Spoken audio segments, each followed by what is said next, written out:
Привет, телезрители! Здорово, друзья! Делимся самым актуальным. В эфире «Гора новостей». Прямиком из дома. У руля событий Радомир Усманов И Настя Бурмистру. Погнали навстречу событиям.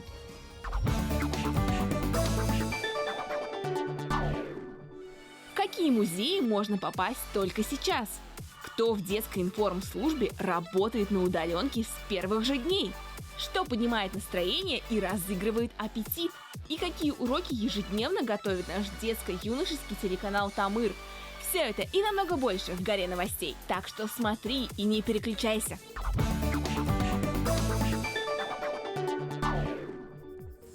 На календаре 24 апреля. сегодня свой день рождения празднует газировка, ей 187 лет. Я надеюсь, ребята, вы тоже любите порадовать себя этим напитком, но обязательно в меру.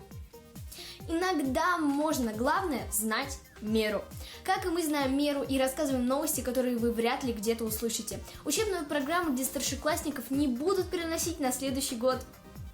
Но совсем недавно была угроза этому, и я был реально немного взволнован. Но при необходимости школы России могут перенести часть учебной программы первых-8 классов на следующий год, так что мне не до веселья. Министерство просвещения России сказало, что, возможно, будет перенесен единый государственный экзамен, но это пока не точно. Пока что дата первого экзамена 8 июня. А раз уж мы начали с такой серьезной темы, у нас есть подходящий сюжет к этому.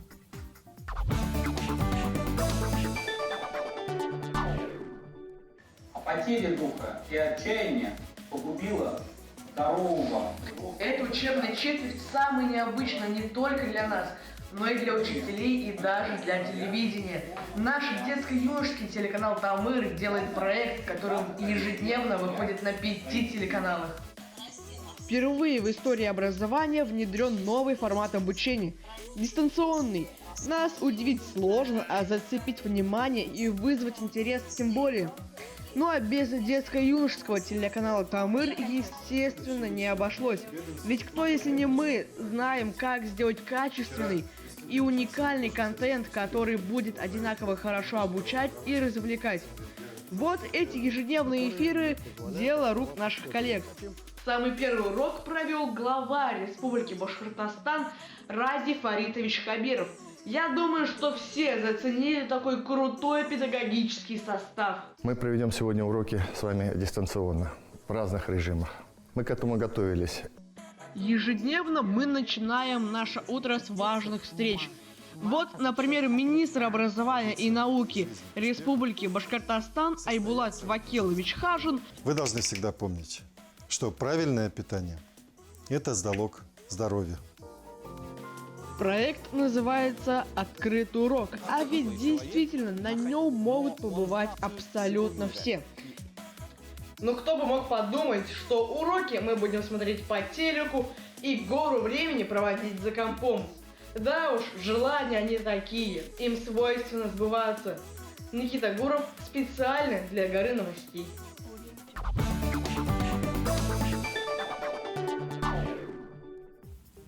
Никита, спасибо. Я по-особенному смотрю этот проект, потому что знаю, что наши делают. И раз уж мы сегодня такие серьезные и топим за школьное образование, то вот что добавлю. В всероссийском конкурсе «Большая перемена» зарегистрировалось более 50 тысяч старшеклассников. Мы уже говорили об этом проекте, но напомню еще раз. Конкурс поможет приобрести навыки, которые помогут школьникам в современном мире. Это навык коммуникации и находить простые решения из сложных ситуаций. Цель проекта – помочь найти школьникам свои сильные стороны.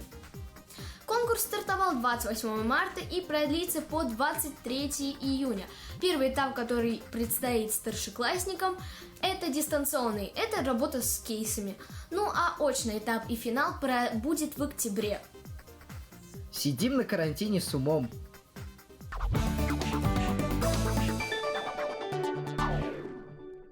Режим самоизоляции, и ты сидишь дома, и ты думаешь, что тебе нельзя посещать культурные места. Но это не так. И тебе я расскажу, как можно побывать в разных точках мира с помощью интернета. Многие мировые музеи начали транслировать свои экспозиции в режиме онлайн. Лувр, Эрмитаж, Третьяковка, Венский музей истории искусств, Музей Нью-Йорка и многие другие транслируют экскурсии или воссоздали их в 3D. Ты можешь обратиться к культовым произведениям. Например, вот Мона Лиза из Лувра, Париж. А вот таким легким движением мышки мы перенеслись уже в Англию, в Национальную галерею Лондона, и можем детально изучить легендарную картину Ван Гога «Подсолнухи». Многие театры показывают свои перформансы или делают их в режиме лайв. Венская опера, Метрополитен опера и многие другие. Кстати, наши театры не отстают тоже. Все, что тебе нужно, это любое устройство с выходом в интернет. Открываем браузер, вводим сайт Museum, ищем тебе интересные музеи. Например, если тебе интересно милитари, делаешь подходящий фильтр, а если живопись, то просто ищи галереи, а в моем случае это Третьяковка. Далее находим в интернете сайт музея или театра, тыкаем на вкладку «Запись» или «Трансляция» и наслаждаемся. Если ты в следующий раз подумаешь, что тебе нечем заняться, и будешь думать, поиграть в компьютерные игры или сходить в музей, то, конечно же, выбирай второй вариант. Тимур Закиуллин специально для Горы новостей. Тимур, спасибо. Обязательно воспользуюсь твоим советом. Ну, если кто-то ходит по театрам, то кто-то продолжает работать. Это ты сейчас нам комплимент сделала. Нет, Гора новостей — это огромная команда. Пришло время готовиться с невидимой страной.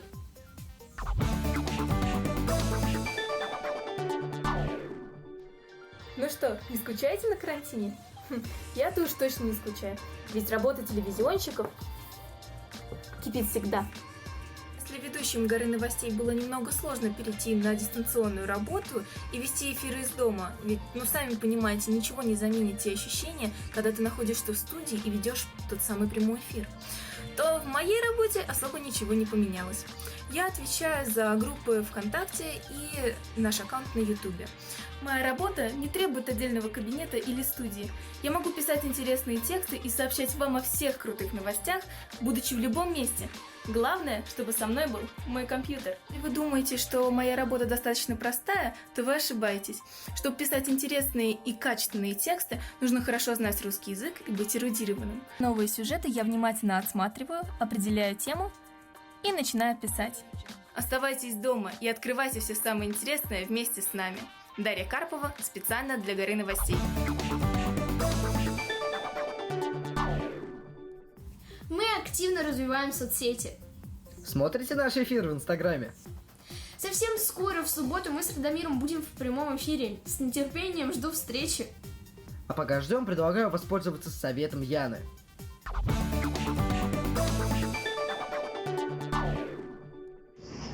Сегодня мы узнаем, как правильно разбирать свой гардероб и выясним, какой цвет в одежде подходит именно тебе. Для начала мы раскладываем вещи на нужные и ненужные. Как понять, что вещь тебе не нужна? Если ты не носила ее больше, чем полгода, не стоит тешить себя мыслью, что когда-нибудь я ее одену или она мне все же пригодится. Время идет, мода меняется. Очень важно правильно складывать вещи. Нужно делать это аккуратно, компактно и чтобы было легко доставать из шкафа. Вуаля, готово. Переходим к выбору цвета. Нам понадобится несколько вещей тех цветов, которые ты хочешь проверить. Я начну с черного. Так, прикладываем к лицу и смотрим. Кожа стала бледной, видно мешки под глазами. Такой себе вариантик. Теперь берем оранжевый. Ну-ка. Ну вот смотрите, глазки горят, губки стали поярче. Соответственно, этот цвет мне идет больше, чем вот этот. К примеру, если у вас тоже есть куда повесить вещи, мы начинаем от темных, потом переходим к красным, там каким-нибудь желтым, розовым. Ну вот мы с вами и разобрались, какой цвет в одежде подходит именно тебе, как разложить все по полочкам и по местам и вообще разобрать гардероб. Помни, ведь книгу в основном всегда встречают по обложке, так что следи за своим гардеробом и стилем. Яна Сайкина, специально для Горы новостей.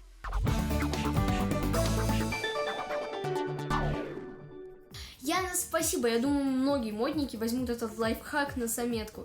Вернемся к новостям. Самоизоляция совсем не повод унывать и оставлять любимые дела до каких-либо лучших времен. Ансамбль «Мирас» это доказал. Даже в таких жестких условиях они смогли найти способ репетировать и уже вовсю готовиться к предстоящим выступлениям. У нас нас есть видео, которое мы нашли в соцсети Мираса.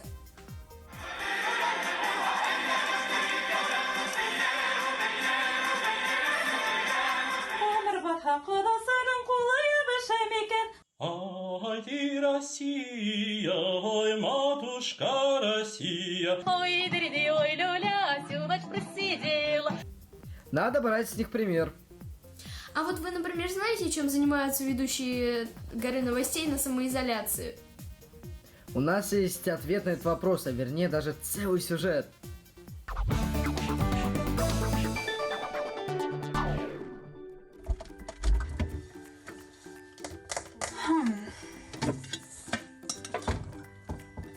Тоже надоело есть всякие каши и супы весь карантин. Но что еще поделать, всякие кафе и бургерные закрыты. Хотя есть один вариант.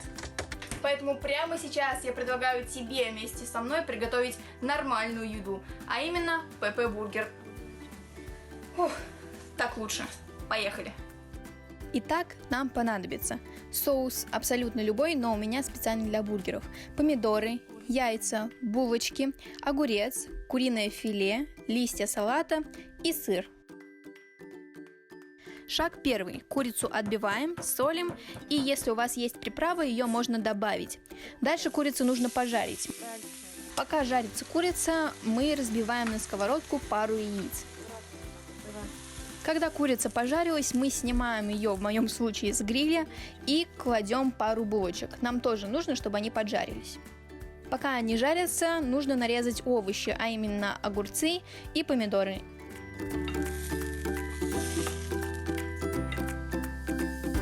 Итак, все готово, осталось только собрать наш бургер. Мы берем булочку и смазываем ее соусом. Чем больше соуса, тем сочнее будет бургер. После этого мы кладем лист салата, 2 дольки огурца, помидорку и снова капаем немножко соуса. После этого мы кладем курицу, накрываем ее сыром и, наконец, коронный ингредиент. Кладем готовое яйцо.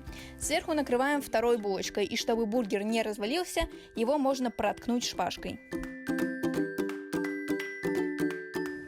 Вот мы лично убедились, что не стоит расстраиваться, если не можешь посетить какую-то кафешку или бургерную, потому что вот такую вот вещь можно приготовить самим у себя дома.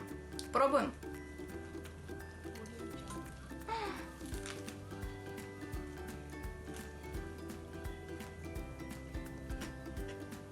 Если бы я не знала, что только что приготовила сама, не отличила бы от какой-нибудь кафешки. Аня Шушакова, специально для Горы новостей.